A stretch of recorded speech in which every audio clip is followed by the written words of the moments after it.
Hey everybody, welcome into another edition of Make Every Second Count Live. Now I am pumped up for tonight, so if you would please, I beg of you, share this episode out. Hit that like button because we definitely want to trick the algorithms on Facebook.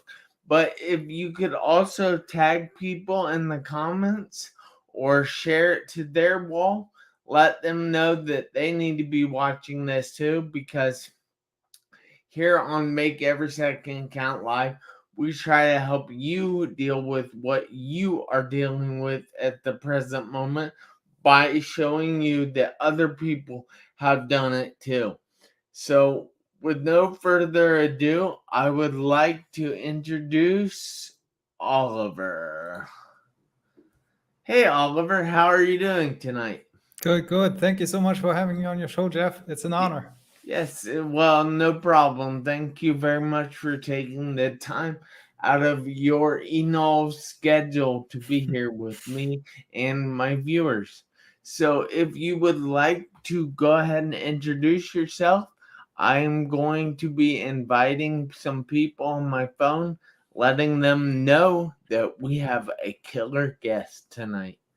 Awesome. Well, thank you so much. Yeah, get people on this show. It's really inspiring, and that I love that about the show that you host here.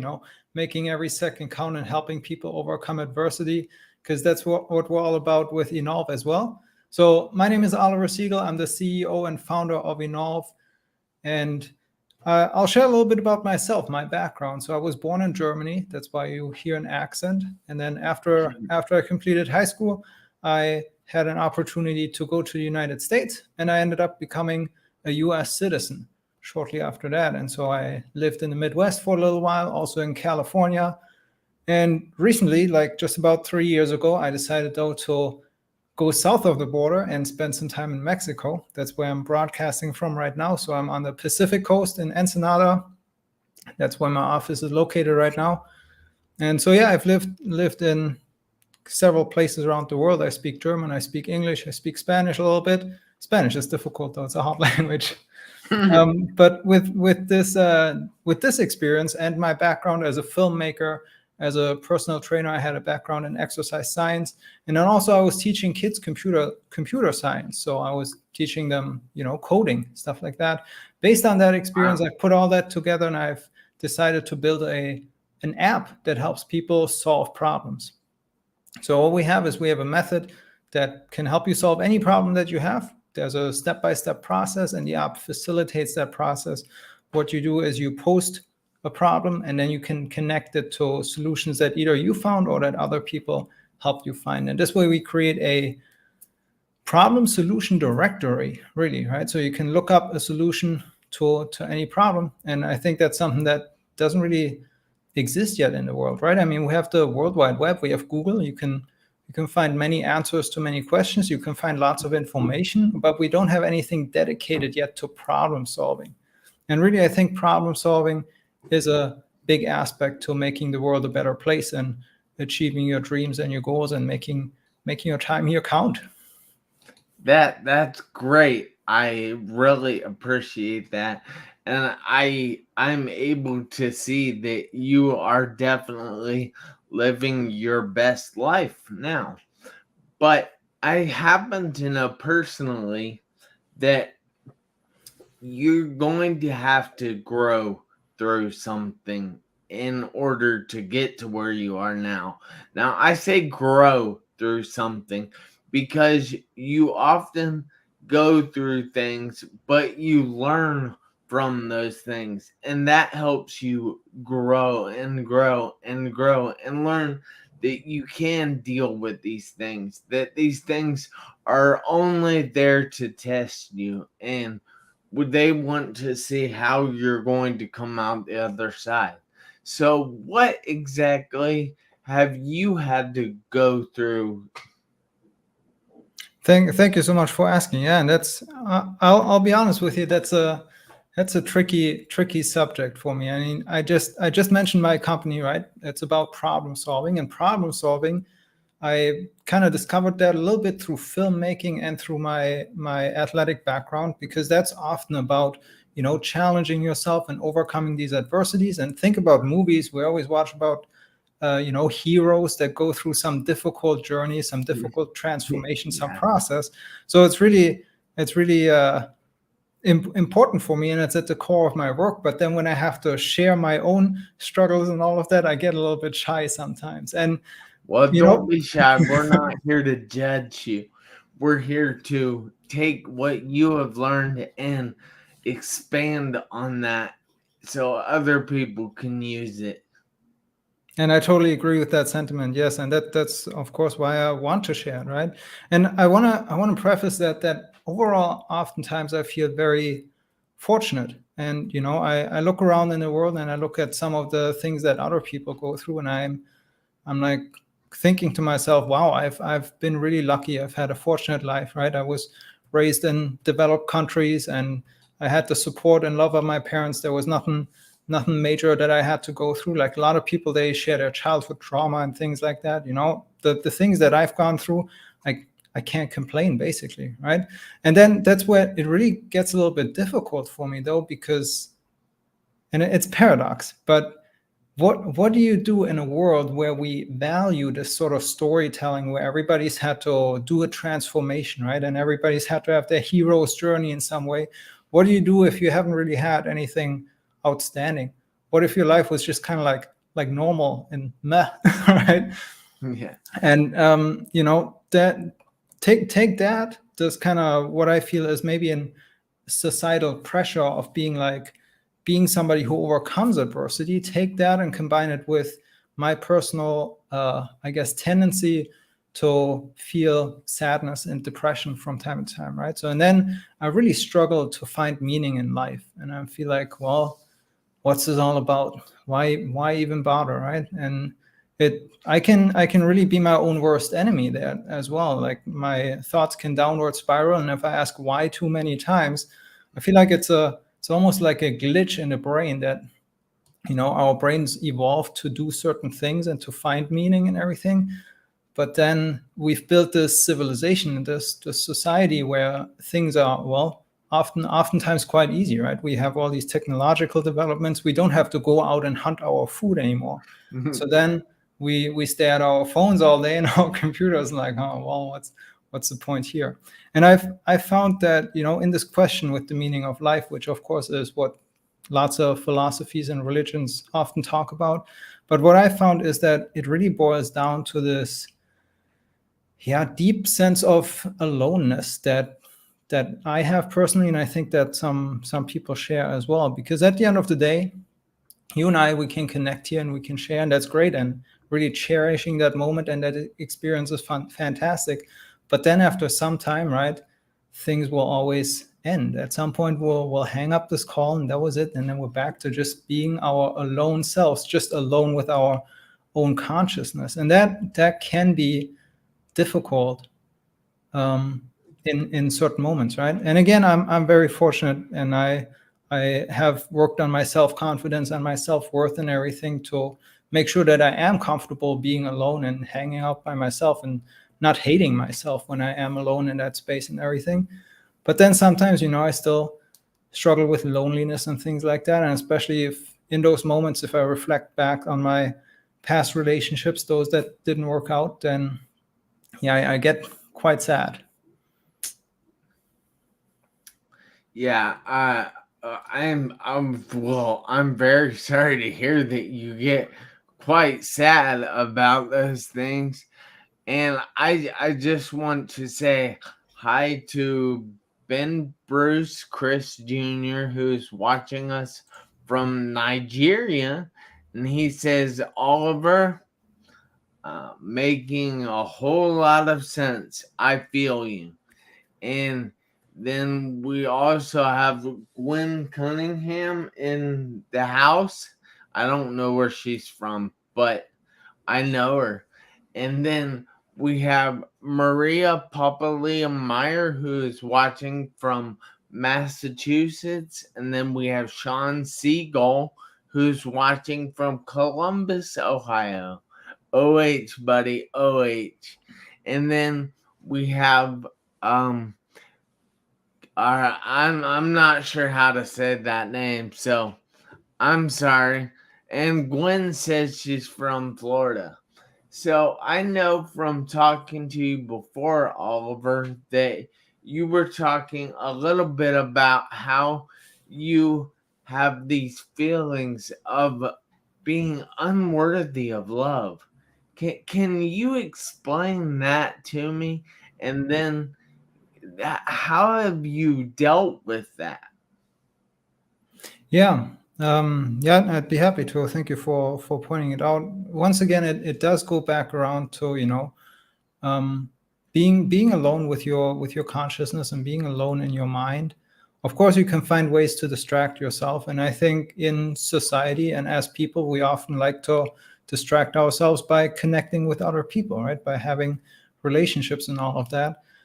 Um, and I've had very many good friends and supportive relationships in my life and everything, but those relationships where I was really hoping they would work out and they would last, and then they didn't. They were especially romantic relationships, and those moments when I'm not enough apparently to stay in a relationship with the woman who I wanted to stay in a relationship with. Well, then I'm really questioning, am I worthy of love? Why is this not happening for me? I strive to be in a close, intimate relationship with someone, and yeah, that's really where it all comes down to. And then I think back too about my family and my parents, and they sure loved me, and that's something that I want to continue on giving, right? Giving the gift of life, and that ultimately comes down to being in a relationship with someone and not finding that, like I said, it comes also back around to the meaning of life. Like, why are we here on this planet? What are we doing with our lives? How are we going to make every second count? And of course, like having a family and having kids is not the only answer, for sure. There's so many things you can do, but in those moments where it's difficult for me, that's often what it kind of boils down to. You know, um, all right, so I am alone. I have been alone most of my life, and in fact, I often feel like, hey, am I truly worthy of love? So I can relate to that topic as well. But the thing is, what I do when I get these feelings, when I go out and I see people with mad PDA on their lips and all this stuff that's going on in public, seeing these couples that are happy and things and with kids. And I just think of all the things that I have in the world, well, why is that not enough? You see, we are loved. Even if we don't have that significant other, even if we don't have that kid, we are loved. There's so much in our lives that we just need to be thankful of and know that we have that stuff because of love. Look, I'm not telling anybody to be religious, to not be religious, believe in this person, believe in that person. Or that's none of my business. But what I am saying is people should be happy for what they have. So know that they are loved, even if it's not somebody that you want to have a romantic relationship with. Know right now, Oliver, that I love you, man. I know there's other people out there that love you, and life might not work out the way you want it to, but it's going to work out. I promise. So Thank you so much for that. It's so great to hear, and I yeah, really You're right on the money with that. I gotta say, the how you phrase it just now too, right? The significant other, that word significance, like meaning, something that's meaningful, right? That's, we use that word significant other like as if it's the meaning of life.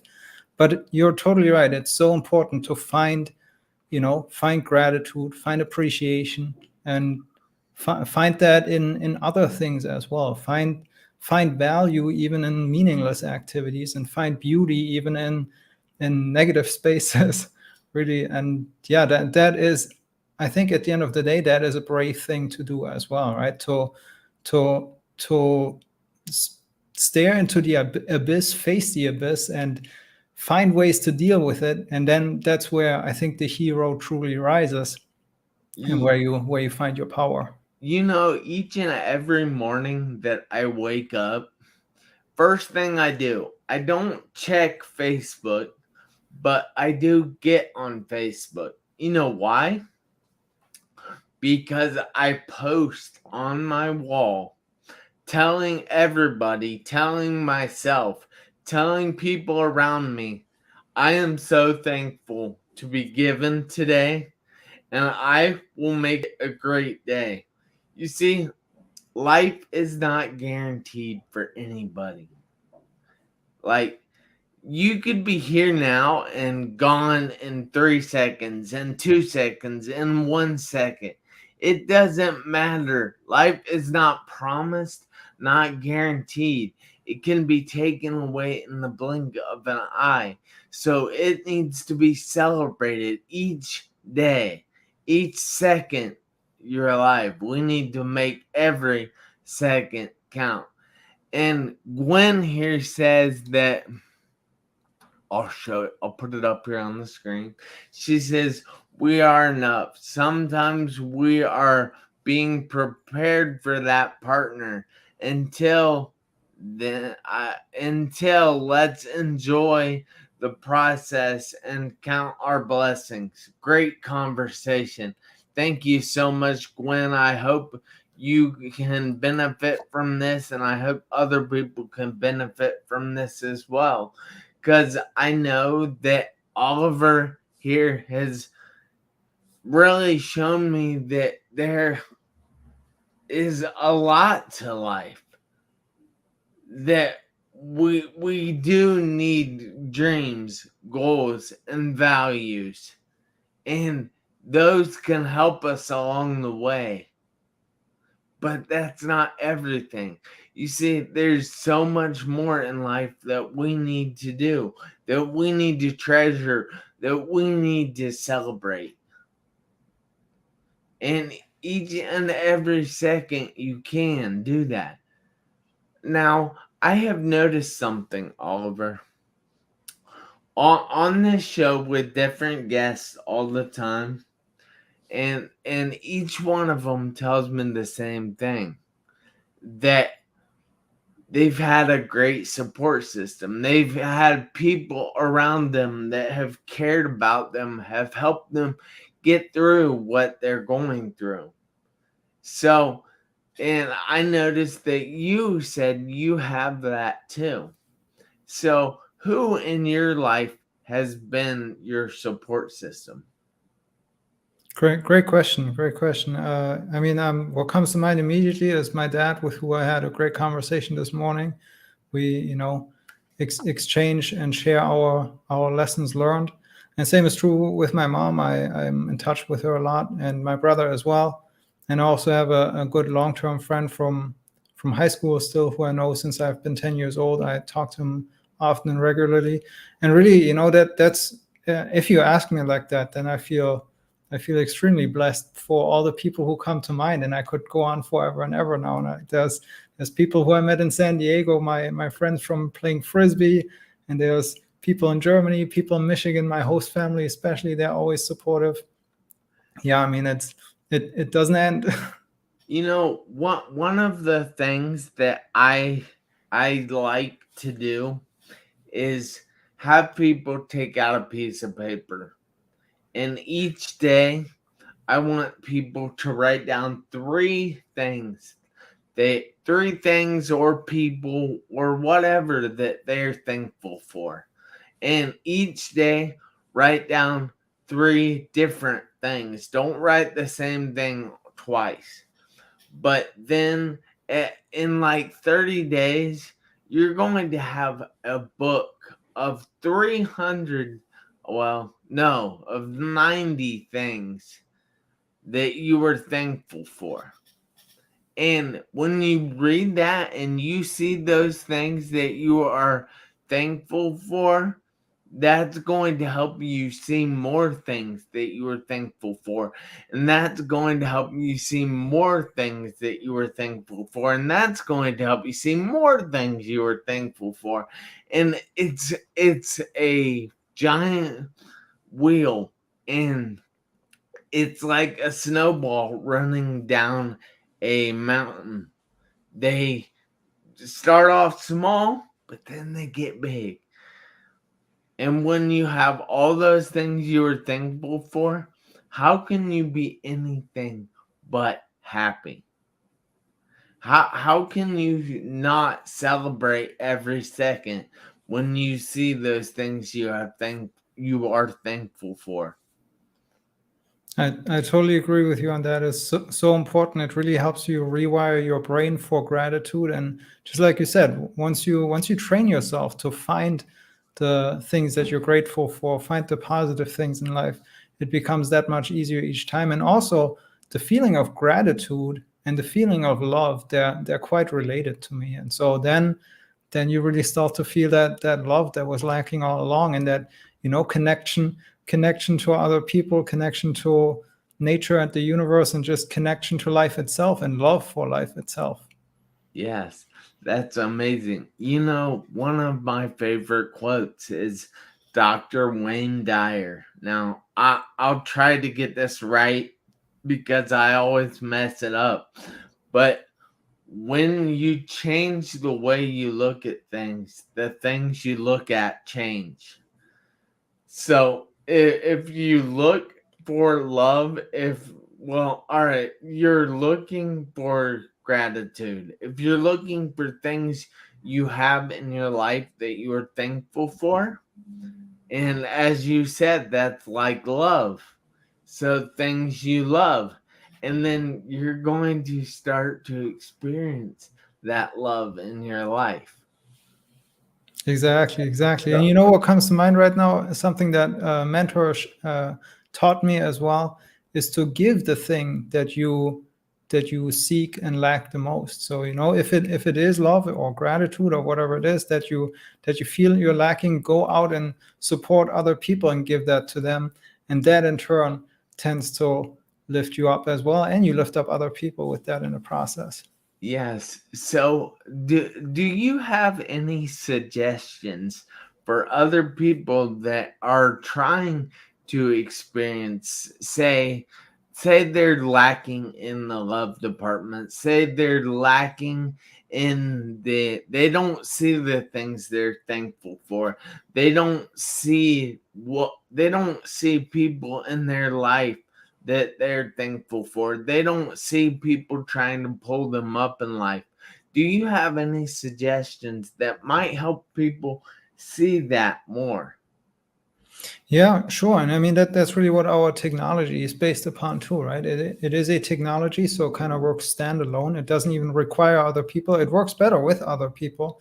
But generally, when you see a problem in your life, when there is something that you just feel unhappy about, feel free to actually express that, right? Write it down, and don't be afraid to go into the negativity as well, just like we've done right now. I mean, you asked me about, well, what's the worst thing that's happening to you in your life, right? And I expressed it, and merely expressing it is already one step to, yeah, to helping you get better. But then what you want to do is you want to kind of look again at what you wrote and think about, well, what if the exact opposite were true? What would that look like? And then try to describe that, right? And through this, it's called mental contrasting. And I just found out there's a lot of scientific evidence that this is really effective. So through this mental contrasting, finding out what's not so good right now, what would you rather have, then your brain is already primed to help you find those solutions. Just like you said, make a gratitude list. Think about the people in your life who you have as a support system. If you find out what you don't want compared to what you actually do want, then you can actually find some tangible actions and things you can do to help you get there. That's great advice. So I have to ask, how, say somebody wants to reach out to you, say somebody wants to learn more about your company, Evolve. How would you like them to do that? Absolutely. Evolve is available at evolve.com. It's actually evolve.io and .com. Evolve.io is where our website is. We're still a startup. We're still building a couple things, so you can find that for sure. But I'm also available on social media. It's oliversiegel.com, where you can find all my social media handles. And so if you search for either of those, Evolve or Oliver Siegel, you'll probably find all my Twitter, Instagram. I got a TikTok, all those things, and I got them for myself and for the company. So there should be plenty. So evolve.io or oliversiegel.com. oliversiegel.com. And how do you spell Siegel? Siegel is spelled Siegel. All right, awesome. Siegel. oliversiegel.com. And I thank you so much, Oliver, for being vulnerable tonight, for taking the time out of your busy schedule to be here with me and my viewers. I really do appreciate you, and I want everybody out there, including you, Oliver, to do me a favor. This week, next week, for the rest of the year, for the rest of your life, I want you to make every second count. Why? Because you never know when the seconds are going to run out on your one life. Hey, you guys have a great night. And thank you again, Oliver. And I'll talk to everybody later. Thank you, Jeff. I appreciate